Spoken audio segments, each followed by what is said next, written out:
All Hit Radio.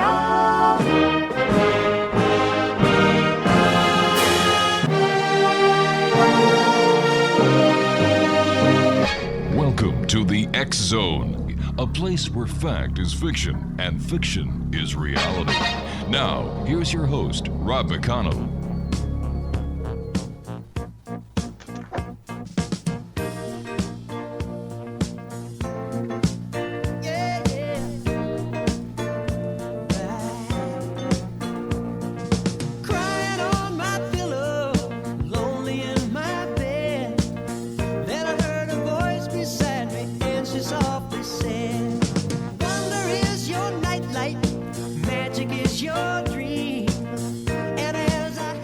And welcome back to Hour 2 of tonight's show, everyone. I'm Rob McConnell. This is the X Zone, and we're coming to you on your hometown radio, Classic 1220, and streamed around the world on classic1220.ca. My guest this hour is Dr. Joan of Angels.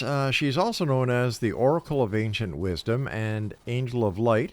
She brings a wealth of experience as a seasoned spiritual advisor, reader, and Cosmic Light Activator, holding a doctorate in chiropractic and an MS in counseling under the name Dr. Joan Hangarter. She seamlessly blends her expertise as an oracle, energetic healer, and spiritual counselor, specializing in transformative journeys of self-discovery. Joan guides individuals to unlock their highest potential and embrace sovereignty. Her website is very simple, Exonation. It is joanofangels.com. Joining me now is Dr. Joan. And Dr. Joan, welcome to the X Zone. Hello, hello, hello. I am so happy to be here. Oh, we're happy that you're joining us tonight. And tell us what started you on your transition from a chiropractor to being Joan of Angels.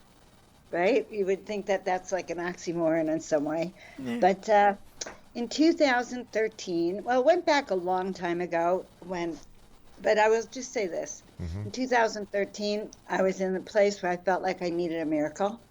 And I asked the universe, I need miracles. And I thought they'd send me like a check or something. But they sent me a voice, and the voice said, paint 33 angels in 30 days. So I ultimately listened, and I began painting angels. I painted those 33 angels, and 30 days later, a book falls off the bookshelf that it opens to the page that says, your call for angelic assistance has been heard. And so since that time, I started to get angelic guidance. They began to guide me to paint more. They had me move to the desert in 2015 and really have guided my life since then, and told me that I was here to be a paintbrush for the angelic realm so that the humans, all of us, could see them, feel them, touch them, know what they might look like. So, have you ever seen an angel? Yes, actually I have. I've seen them several times. What did they look like? Do they look like the paintings that we see that the great masters have done in the past? Well, the first one I saw was in a place called Damenher, and it was Metatron, and he was like 100 feet tall, so he was very, very long, and he had no wings. Mm-hmm. He had absolutely no wings, and when I went home and painted him, a friend of mine got very mad at me. She said, all angels have wings, but he didn't. He didn't have wings. And then I did one morning wake up, and I guess I woke up really too early, or earlier than they expected me, and I opened my eyes, and there was a traditional angel in the corner. And that was very beautiful. It's just very loving to feel that energy. So what did these angels communicate to you when they've appeared to you? Well, that's such an interesting question. It was such a long time ago, but it was a feeling of peace, a feeling of wisdom. I felt that I was getting downloads of information, especially from Metatron at that time, and kind of a feeling of a sense of destiny that I was being watched over. Now, I also understand that you've had encounters with extraterrestrials. Can you share some of those with us? Oh my God. Yes, I've had a few.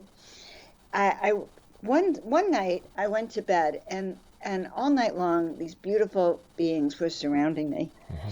And the next morning I went to a conference, and there was her name was Cynthia Crawford. She was the ET sculptor, and there she had a table of which those beings that had been surrounding me were on. She sculpted all these extraterrestrials.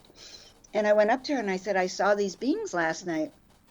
And she explained to me that they were downloading information, and I was going to go out and teach about that. So that was one experience I had.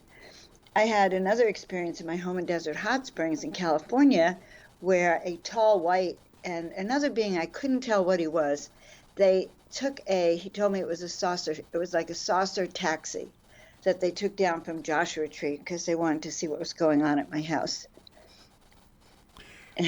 Now the extraterrestrials wanted to see what was going on in your house? Yeah, what was going on? I guess they were feeling my energy at that particular time.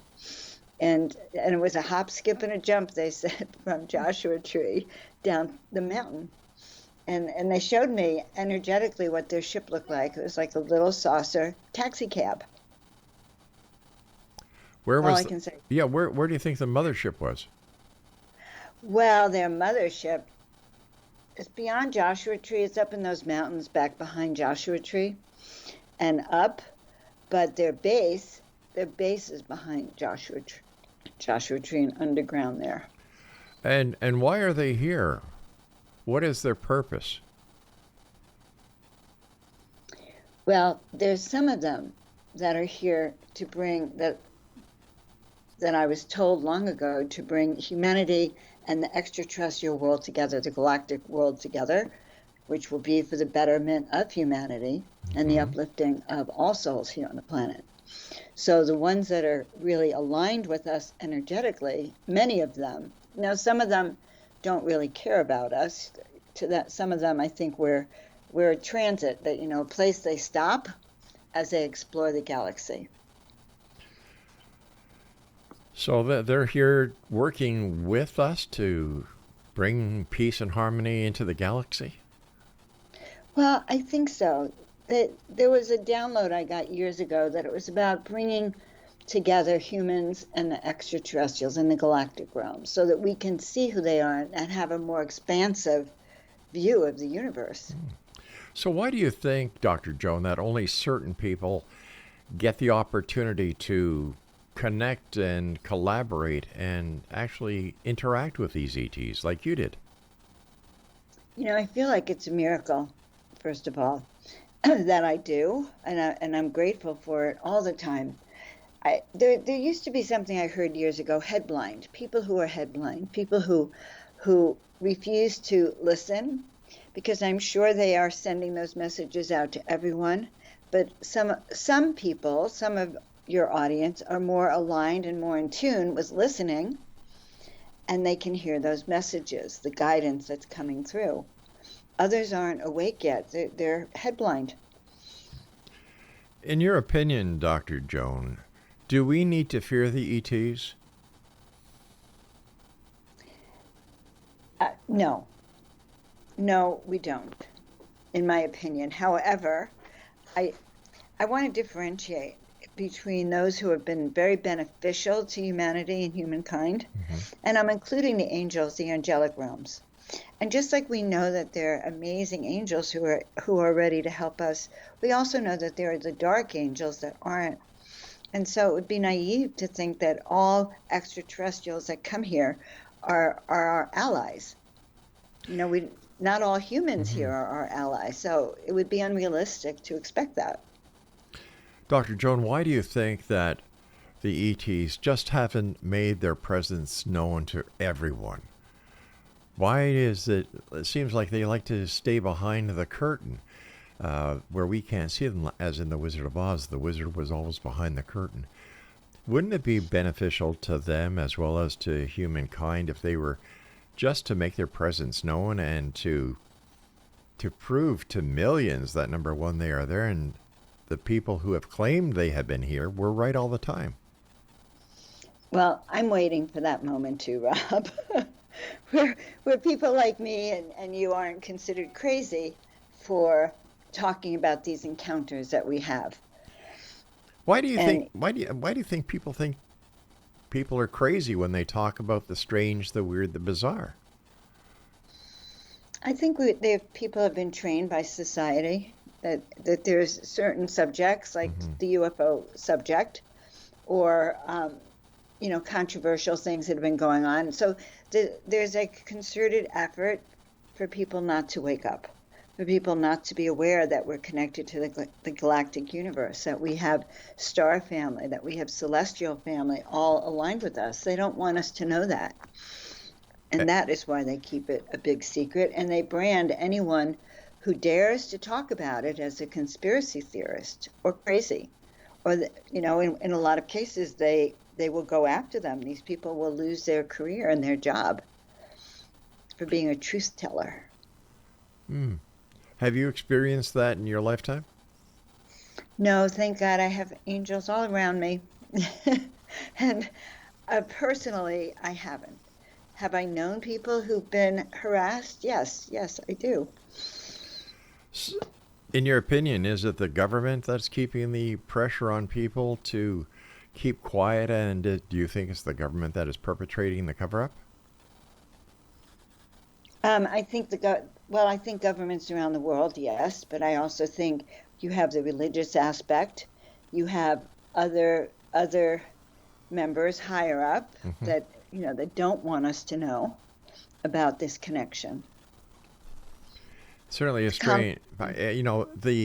At times the news media is filled with UFO occurrences. For example, when the Betty and Barney Hill story broke, when the Roswell story broke, when the Phoenix Lights story broke, the media was all over it. And then it's quiet. And then with the onset of the congressional hearings, interest was up again, and the 3 whistleblowers that came before Congress, who really didn't give us anything we didn't know already, everything dies again. How do we explain? I'm going to give you a chance to think about this question. How do we explain the peaks and valleys when it comes to visitations of ETs here on this planet? Dr. Joan of Angels is my special guest, Exo Nation. Her website is, are you ready for this? joanofangels.com. And we'll be back after this short break as the Exxon continues with yours truly, Rob McConnell, from, we're here in St. Catharines on the shores of Lake Ontario. And you're listening to us on your hometown radio, Classic 1220, and streaming around the world on classic1220.ca. We'll be right back. Whatever you do, don't go away.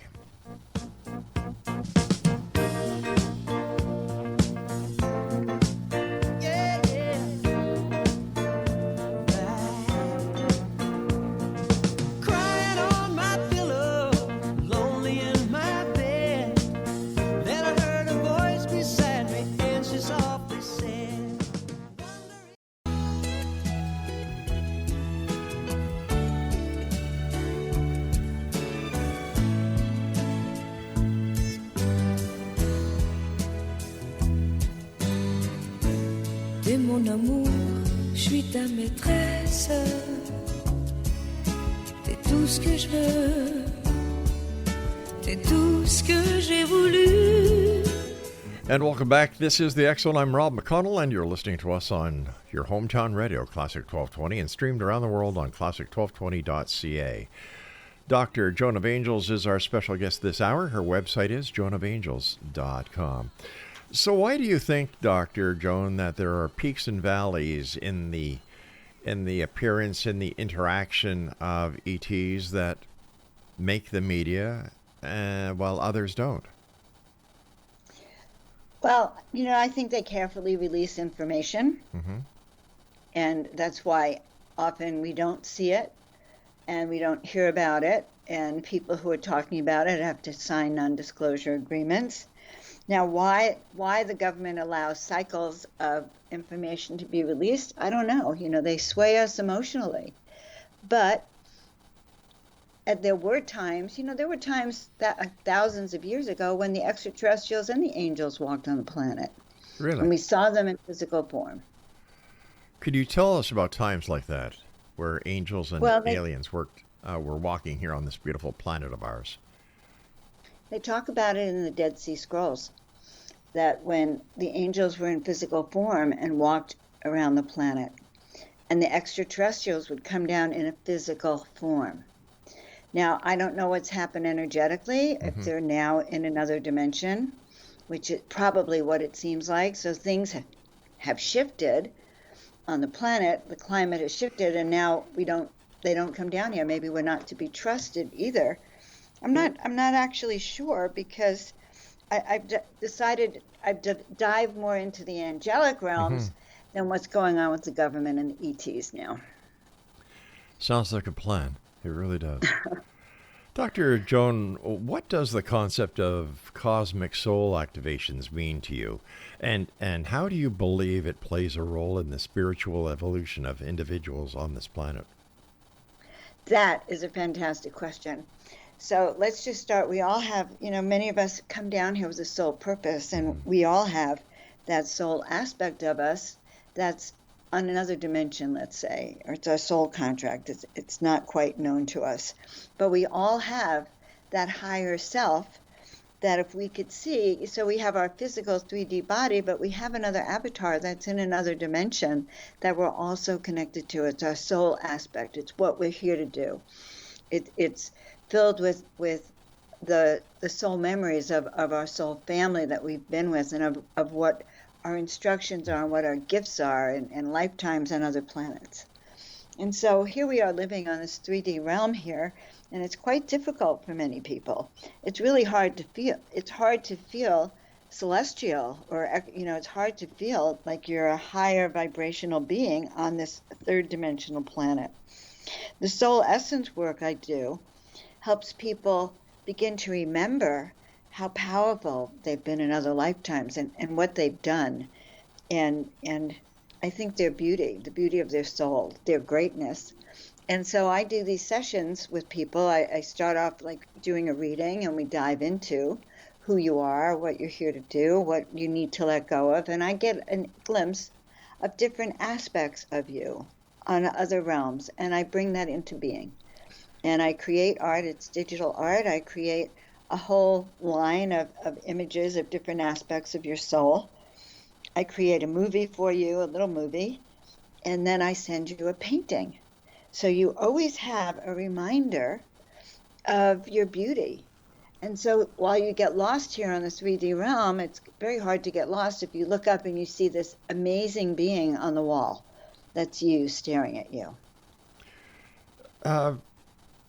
Where do you get the information that you relay to people who come to you for your consultations? I'm an intuitive. Okay. I wouldn't say I'm psychic. I'm an intuitive. I'm clairsentient, clairaudient, and I hear things. I get a sense of it, and I'll tell my client what I see, and often it's really accurate. The other day, I was doing a session with someone, and she was talking about her niece having been there, and the vibrations, and I said, I think your niece left something there, and you need to look under. I told her that you have to find this. She left something that shouldn't be in your house, and sure enough, she found it. I don't know how I knew that, except that it's a prompting, and if I say what I see, then I get more information. That's how I work. How has your communication with angels and extraterrestrials changed or enhanced your religious philosophical views? Well, I wouldn't say that I'm religious. And, I've actually grown to understand that I think religion was more of a man-made concept, or bowing to dominant beings that were here. But my concept has always been that we have a direct connection to Source. We can have a direct connection to the angelic realms. We can personally attune into our own heaven energetically, that it all comes from inside. So to me, spirituality and religion are an inside job. Now, you also teach, and in your teachings, how do you guide individuals to discover and to align their soul purpose. And what roles do spiritual art play in this process? Well, so I do these sessions with people, and I call them soul awakening sessions. They're really about clearing away what's in your way right now to do what's most meaningful for you, to live your visions, to be who you are, to kind of line up with your highest purpose. So I do those sessions. The art comes through because now I create a lot of art, and I'm just really launching my new website this week. So people can find it on the website. It'll say art, go there and you can see the new art. The new art is celestial art. I take you to mystical landscapes where you can see what it might look like on other realms. You can feel most people resonate, the people who like my art resonate with the beings that I create. And I do activation so I can align you with the painting. And it's really it's quite profound because it helps people feel better about themselves. It helps them feel more connected, more energy, more vitality. It seems that spirituality and consciousness is growing in leaps and bounds today. People are asking more questions. People are questioning religious philosophies. Why do you think this is, Doctor? Well, number one, I think it was foretold that as we move into the Aquarian age, and I think it's a new Yuga cycle, that this awakening is going to happen. And as we move towards 2030, you can feel it. Many people are saying, this ascension energy is coming through, that there's going to be something that shifts the energy here on the planet. And many people are awakening to that because it is time and it has been prophesized. And the energy is aligned for that to happen. How do you see the world of tomorrow? These are great questions, by the way. Thank you. The world of tomorrow that I'm seeing is going to be one that's unfamiliar to this one. It's one that people are going to care about each other, respect each other, getting back to really good, healthy values with healthy food, healthy water, healthy air, transportation that's, free for all in a sense. That's our right. And I think we'll see schools that actually teach children, are places where children learn how to use their skills and their talents to be the best they can be with the best teachers. So I think we'll see a lot of change in the coming times. Well, it's about time. I believe that we're due for this change, and I believe that we can all make this a better world by getting along with each other and not acting like, which ostriches who put their heads in the sand and ignore what's going on in their little head, but the rest of their body is exposed for everyone to see. And my own philosophy is if you're not part of the solution, you're part of the problem. And we need to be actively involved in working with each other, working with those like yourself who teach the good message and are there to help people, because we are responsible for not only ourselves, but this beautiful planet that we live on. Right. And our energy is transmitted to other people. So if you're in a bad mood, the people around you get it, and they're in a lower frequency. So yeah, we owe it to ourselves and the people around us to keep our vibe high, literally. So if people are having a bad day or they're stressed out because of the economic situation that they're in, or they have family issues, problems at work, and basically down deep, these are nice people. How can we get them to get that good feeling back? Yeah, well, that's where understanding that there's more to this. That I teach people how to step back. I have a little place I take my clients to. It's on a mountaintop, energetically. There's, Joan of Angels cafe up there. I serve chai tea. And we sit up there and we look down at what's happening either in your life below or in the planet below. And so the first thing is people need to have a bigger perspective of exactly what is going on. Many people are asleep, Rob. and they were deliberately put asleep. So waking those people up takes time, really does. But who puts them to sleep, doctor? Well, I, if you look around and you look at the chemicals that are in our water and the chemicals that are in the food and in the air and in the clothing we wear and in the toothpaste we use, you really start to understand it, you'll understand that all those foods and products are changing our hormones and changing the way we feel about ourselves and the world. It changes our energy and it's changing our health. So I don't want to put a blame or a name. You know, most people Sure. have their own opinion about who's running the planet here, but it's time for us to discern. You know, the first thing for people, especially the ones who are asleep, is to start to develop something I call discernment. You know, waking up, is this really true? Is that the way you really want your life to be? And that takes a lot to snap people out of that sleep. Dr. Joan, you and I have to take our break. Please stand by. Nice talking to you, and thank you very much for sharing your time with us here tonight on the X Zone.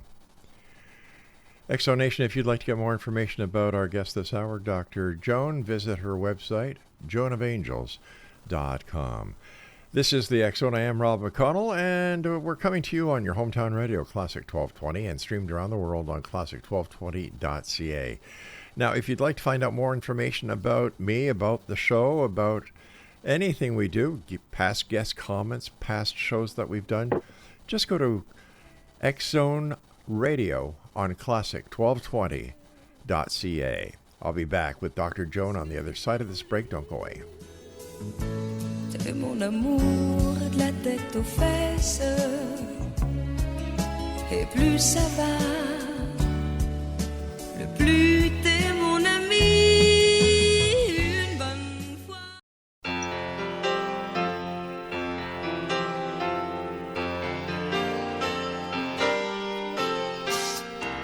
Hello, yeah, it's been a while. Not much. How about you? I'm not sure why I called. I guess I really just wanted to talk to you. And I was thinking maybe later on we could get together. And welcome back. Dr. Joan of Angels is our special guest this hour. www.joanofangels.com is her website. In your opinion, doctor, is the soul consciousness? It's part of consciousness, yes. It makes us aware of consciousness. So when somebody dies, physically dies, what happens to the soul or the consciousness? Isn't that the best question ever? Well, you know, many people go to another place. They go to a higher soul realm, another dimensional place. Mm-hmm. Some people call it heaven. Some people just know that it's like they drop your physical body, mm-hmm. and the soul is free to travel, take any body, and to go wherever they're sent. Do you believe in reincarnation? I do. I'm a big believer. And you know, my mom lived with me when she was dying. This was I'm in sorry the to 80s. hear that. And she had a near-death experience when she was at my house. And my mom was 70 years old. Oh, God bless Didn't her. believe any of the things I believe. Mm-hmm. And she has this near-death experience and talked about going down the tunnel, and there was, angels everywhere. And so this stuff is really real. Why do we come back? We come back for lessons. Listen, I ask myself that every time. Why be here? We come here, our memory is lost when we get here. Everything's changed, the rules change on this planet, and then we have to go through the learning all over again till we get older, and then, people die again. It's a complicated thing. We come here to learn lessons. We come here to learn how to refine our soul and spirit to be better and better, to be more aligned with Source. It's almost as if it's a circle. It's a, Born to die, born to die, born to die, born to die, born to die. And if we are this soul or this consciousness that gets reincarnated, where did this soul start from? What was the origin of each one of our souls? That's a great question. Going back to answer the other, it's just like we get to that movie. What was that movie that every morning he woke up and had to do the same thing over and over and over again? Groundhog Day. Groundhog's Day, yes. And there's people that say that we're really trapped souls here now, that getting off the planet is a little bit harder than it was. But in terms of looking at, why this is all happening and who we are and where do souls come from, souls are pieces of source, of the source being that has created or dreamed into existence all that is. That's huge and vast that we can't see. So what is your mission, Dr. Joan? Another great question. When I was 30, I had this vision. I was an angel. I was standing in the Colosseum in this amazing white gown, with wings, and there was a taller angel behind me, and millions of people were walking in front of us, and they were in wheelchairs and crutches and crawling, and we were waving these wands, and as these people came past us, they stood up, dropped their crutches, their wheelchairs disappeared, and they went on to live happily ever after. Wow. And I felt at that time my mission was to heal and inspire millions of people. And that's been my guiding light, that I'm here to help heal, inspire, uplift, help people remember that they have a purpose, that they can live the life that they see themselves living. And I think that I bring that energy of we can do it. Have your experiences with ETs or angelic beings provided any insights into interdimensional realities? And how can this understanding benefit individuals on their own spiritual paths? Well, when you have a connection with your guides, your spiritual family, with an extraterrestrial or angels, you're not alone, and you're receiving information all the time. And even if you don't even hear it, you're getting this guidance. And when you get this guidance and you're listening, you can be guided on the right path for you. You can be guided on the right steps. You can be guided towards your soul mission if you start to listen to the outside, to the energies that you're getting, that you're meeting. Does that make sense? Yeah, it does. It does. So something that I have a little bit of a problem with. We know that we have a soul or a consciousness. And I think I asked you this before. Where did it all start? Where did our soul, our consciousness come from? Where did the soul of Dr. Joan come from? Where did the soul or consciousness of Rob McConnell originally come from? Where did it all start? Well, I think it started back, if you think back on the creation of time and the creation of the galaxy or the universe, there was a source point moment where source, some people call it God, but I call it source energy, started to create and wanted creation and created this whole line, created the messengers and the angels and the lineages, and started to create seeds of souls. And the souls at some point took bodies and incarnated onto the different planets. I don't know beyond that, because it's huge, Rob. It's really huge to understand that. I know, and I think that this is the frustrating part that so many people are faced with when they start their spiritual or, their journey, their soul journey. They feel as if they are being dropped into the middle of a trip, that they really don't know where the beginning was, and they know for a fact they don't know where the ending is. So how do we try and make sense to those people who just fall into the middle of consciousness and are wondering what this is all about? How is this going to affect me? That's a difficult question. A difficult question because they're at a different level of consciousness. You can't just say, well, close your eyes and feel the presence of your guides and angels. That won't maybe fly. But you can say, tune in. Let's sit in quiet for a minute. Let's just breathe together and feel the energy. Let's just send energy down through your feet. And, you can take people through a short and easy guided meditation. I think for people like that, you can't go too fast. You have to start to have them check in with their senses. But why aren't we all born with the same knowledge, with the same speed of catching up onto these things?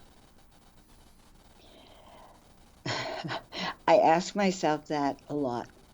I actually think that there was strains, when they manipulated our genes and our DNA, that they created strains of people that question. And some people were born to question.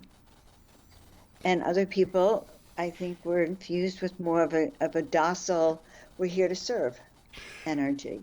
But for those And people question. but for those people who were born to question, I'm sure it's frustrating when you could never find the answers. Well, that's the beauty of the internet. It changed it for everyone.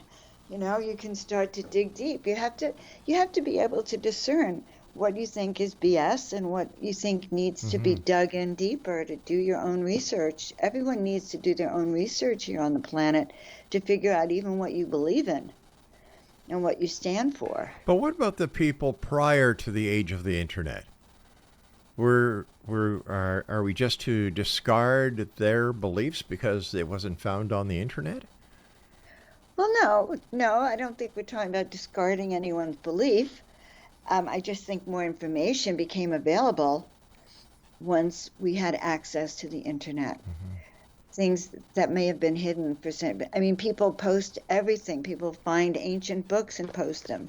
So in a way, we now have a lot of information at our disposal. But we also have a lot of disinformation at our disposal as well. Yes, that's true. So if somebody doesn't have the experience that Dr. Joan has, how are they supposed to, decipher what is real and what is junk? That's really true. And it's called discernment. And discernment you can feel in your gut. So if it's true, if you feel that this just doesn't seem right, then you can be guaranteed it probably isn't right. If you have an uneasiness about the information you're hearing, pay attention to that uneasiness. Just because everyone goes along with it doesn't mean that it's healthy or right for you. And so we each have to cultivate that detector in our own self. So pay attention to your gut feeling. Yes, in particular, your gut feeling, if you start to get anxious or nervous about it, pay attention to that. What is your most fascinating part of the work that you do, the part of the work that gives you the most amount of accomplishment? That's even a better question. So I love what I do. I have always loved taking care of people. I've been doing it for many, many years as a chiropractor and as a healer and even as an artist. I think I like it when an aha moment goes on for people and they get clarity for what they're doing. And I love speaking. I'm a public speaker. I love speaking. I love kind of guiding an audience through waking up or through learning how to be more intuitive or how to trust your gut. So I guess I also love the teaching aspect. Dr. Joan, stand by. You and I have to take our final break for this hour. In Dexo Nation, our guest this hour is Joan of Angels. Her website is joanofangels.com. Now, if you would like to send me an email, Exxon Nation, it's very simple. Exxon at classic1220.ca. That's classic1220.ca. And to find out more about the Exxon, to find out more about what we do here on Classic 1220, visit our special fan page at X Zone Radio on classic1220.ca. Dr. Joan and I return on the other side of this break as we wrap up tonight here in the X Zone. Whatever you do, don't go away. Hello, yeah, it's been a while. Not much. How about you? I'm not sure why I called. I guess I really just wanted to talk to you. And I was thinking maybe later on we could.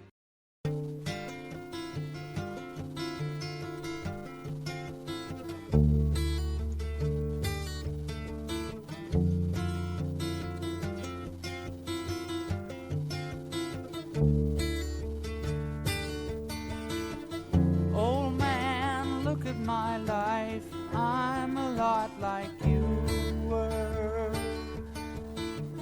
Old man. Welcome back, everyone. Dr. Joan of Angels is our special guest. Her website is joanofangels.com. And Joan, thank you very much for joining us tonight. A great pleasure talking to you, and I wish you continued success in making a positive difference in the world that touches you through the people that you talk to and who come to you for your assistance. So thank you very much for all those who can't say thank you themselves. Thank you. What do you think the most important thing that anyone listening can do tonight to make this a better world? Well, we start by loving ourselves. We start by forgiving ourselves. Of letting go of anything that's making me miserable, anything energetic, any guilt I feel. I mean, I think that's the first step, is letting go of the heavy feeling people have, the baggage that we carry, and understanding that this too shall pass. So what I tell people, it's like, look for the things that are good. What's one thing you can say in your life that's working, that feels good, that makes a difference for you? And my philosophy is, I go out, and when I go to Starbucks or the coffee shop, whatever, I try to make people feel good. It's just in my consciousness. I want to leave it a better place. So those are little things that I do. Do you miss being a chiropractor? Sometimes I miss it a lot. Yeah. Oh my God, yes. People have miracles with chiropractic, and I got to teach them all how to take care of themselves. So you're a teacher. You're a philosopher. Yeah. Mm-hmm. You're a conscious awakening person, right? I am. I'm all of those. Let's talk about future cosmic explorations here just for a few minutes. Are there specific areas of cosmic exploration, either through your art or your teachings, that you are particularly excited about, and that you're looking at how that they will look in the future? Well, right now I'm particularly focused on stargates and portals. And I've been creating a whole series that I'm going to get up on my new website on portals and stargates. Is how do we go through these interdimensional realms, and what's it like when we get through on the other side? Have you had experiences with portals? I must have, because I paint them all the time. Yes, there's been times that I've almost woken up in my own visions and been there. So I have gone through portals, and I think many of us have, especially at night when you go to sleep. Is the dream state a portal? It can be, yes. Yeah, it takes you to other places in consciousness, other dimensional places. It's all in your own head. And yes, dreams can be a portal. Just going back to reincarnation for a few moments. When people are reincarnated, could it be in another dimension, on another planet, back in time, forward in time? Yeah, it can be. It can be back in time, forward in time. They say that time exists simultaneously right now. If we could really see it, we would see the past, present, and future all in the now. It's truly fascinating, yeah. Right, right. And I read somewhere that when you get to be an ascended master, it's because you've learned to bring your past, present, and future all together simultaneously. I was just going to ask you a question, and that last comment just kind of blew it out of my mind. Oh, here it is. Have you yourself ever had a past life regression session? Yes. Who were you? Yes. Who were you in a past life? Well, that's a very funny thing. I'm going to tell you a different story, probably one you're not expecting. Okay. I was in a ceremony one time, and I was in a vision, and I saw these angels in the corner of the room. Oh, makes 3 times I've seen angels. They were in the corner of the room, and they were talking about me. They said, "You see, she's waking up," and the other one. One of them said to the other, "She's a member of the invisible tribe." And the other one said, "Well, she's waking up." And I woke up, and I found myself on the streets of India. I was an untouchable. I was an old lady. I had dressed in rags, and I had a copper tin plate in my hand with tarot card in it and coins, like 1 or 2 coins, and I was running after people going, "Don't you know who I am? Don't you know who I am?" And a few years later, or like a year later, I was at a conference, a yoga festival, and I met this man from India. And we were talking about it, and he took my hand, and he looked at my hand for a minute, and he said, "Well, that's because," he says, "do you want to know what the dream means?" And I said, "Yes." He said, "Well, you had been a renowned Brahmin in India the lifetime before, and you transgressed. Your ego got in the way." So I was at the height of my popularity or height of my spirituality, and I fell. And it was instant. I think I died right then and woke up, a minute later as this little old lady. Oh, for goodness sake. Right? So. When people come to you for readings, what kind of reading do they get, and how long do your readings last? Well, they can come for 30 minutes or 60 minutes, or like I'll be at the Conscious Life Expo, they can do it for like 15, 20 minutes. Right. But the way I do readings is I always ask people your date of birth. It gives me a little bit of a foundation. I get your life path, and it's like I have a key to the file cabinet. And I start there, and then I start Intuit, and I start getting information, and sometimes I'll pull cards. Is there one question that they ask you to answer that is more than any other question? A lot of people are confused about what they're here to do, Rob. Yeah. What am I here to do? And it's not so much who was I in my last life, but maybe what galactic race am I? Am I a Pleiadian? Am I an Arcturian? So people want to know that too. But mostly it's really, what am I here to do with all my skills? What am I trained to do? How come I'm working at a job I hate, and yet, what am I really here to do? What do you think I'm here to do based on your experience? You? Oh my God, you uplift people. First of all, you have the world's best radio voice. I want to tell you, I'm mesmerized. Oh, I'm blushing here. I am mesmerized by it, Rob. But you uplift people. You decode things that are going on. You ask the right questions. You bring wisdom and information and entertainment to people. And I think you're here to on a major, big scale, to also have an impact on humanity by opening up their channels to new information, to see beyond, to see the truth of what might be going on. Well, thank you for that, Doctor. And I must share something with you that my listeners know. We've been doing this show now for 34 years. I've talked to thousands of people. And the entire purpose of this show is to bring guests on like yourself who can make the difference or the light go on in just one listener. That's all, just that one listener. if we get 2 listeners to get their lights turned on and to get the message that is being sent to them, my day is made. But this show is for the people. I'm not here to force feed my listeners, and I'm not here to badger my guests. I supply both sides of the coin so that the listener themselves can make up their own mind. And it's been a very successful formula so far. And I want to thank you for coming on the show and for sharing this information with us. We've got about 2.5 minutes left, Doctor. What are your final thoughts for the X Zone Nation tonight? What would you like to share with them? Gosh, all of us are here for a reason. It's not an accident. We're here at a critical moment of our planet, humanity. And so the truth is that it's time to really step up and understand that you're here for a reason. It wasn't an accident that you're here at this moment.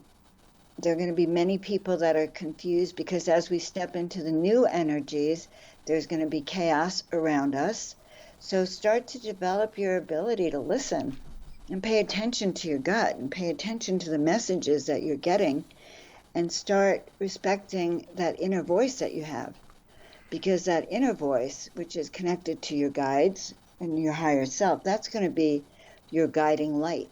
That will teach you how to turn on your light, as Rob says, because that's what we're here to do. We're here to turn up our light so bright that we make a difference on the planet. And we can change the energy here. So I think that's part of what I want everyone to know. We are here for, this is the reason you're here. And when the call comes, say yes. An old friend of mine in Montreal says, Rob, remember this. You're here for a good time, not for a long time. Doctor, having the experience as a chiropractor as well as having a degree in counseling, I would imagine that your experience comes in very, very handy when helping people out. It does. I'm also a medical intuitive, so often I find myself giving helpful hints, let's put it that way. And it taught me how to tune into people and feel their pain and understand what they need to turn their power back on. And that's what I do. I turn people's power back on. The time has come, Dr. Joan, that you and I must say so long for tonight. We'd love to have you back on in the future so that we continue this very interesting conversation and turn on some more lights together. But until that time, let our listeners know how they can contact you. Okay, guys, you can reach me at joanofangels@gmail.com. Go to the website, www.joanofangels.com. You can always contact me through the website also. Dr. Joan of Angels, thank you so much for joining us tonight, and I hope that we get to speak to you in the near future, but always, always keep the great work that you're doing up. Thank you so much. I can't wait to come back, Rob. Take care of yourself, Doctor. All right. Good night, dear. All right, X Zone Nation, that's it for tonight. I'll be back tomorrow night at 10 o'clock as once again we cross the time-space continuum to this place that I call the X Zone. It's a place where people dare to believe and dare to be heard. It's a place where fact is fiction and fiction is reality. And, we're here to help. We're here to make a difference. And we're here on your hometown radio, Classic 1220. So until tomorrow night or the next night that we meet, or you're able to listen to us, always keep your eyes to the sky and your heart to the light. Good night, everyone.